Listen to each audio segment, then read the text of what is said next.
Hello.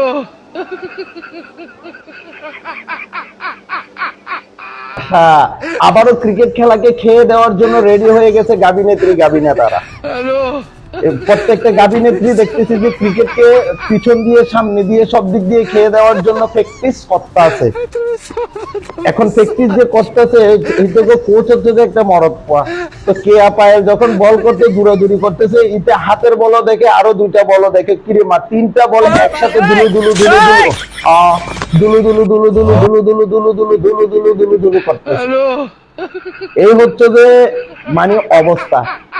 তো আমাদের Bangladesh cricket team তো ক্রিকেটকে বহুত আগেই খেলে দিয়েছে পাপনদার নেতৃত্বে।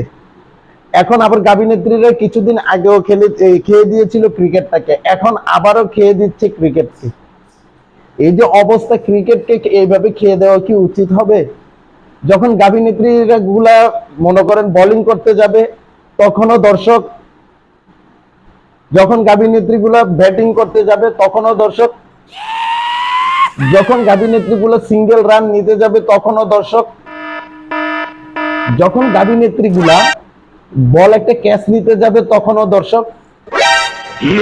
মানে দর্শক কিন্তু খেলা দেখতে যাবে না, দর্শকে যাবে এটা সেটা ওচা নিচা টেনিস বল, তারপরে যখন ক্যাচ নিতে গেলে হাত উপরে উঠবে, আরে কত বল যে দেখা যাবে, এই দর্শকরা খালি দেখতেই থাকে। কি বলবো ভাই, এই গাবি নেত্রীগুলাকে দিয়ে যেভাবে পারতেছে সেভাবে বিনোদন নিচ্ছে। তবে অবশ্য বিনোদন জগতের মানুষ বিনোদন দিবে, এটা পক্ষে আমিও, বিনোদন তো ওনারাই দিবে, আমরা বিনোদন নিব।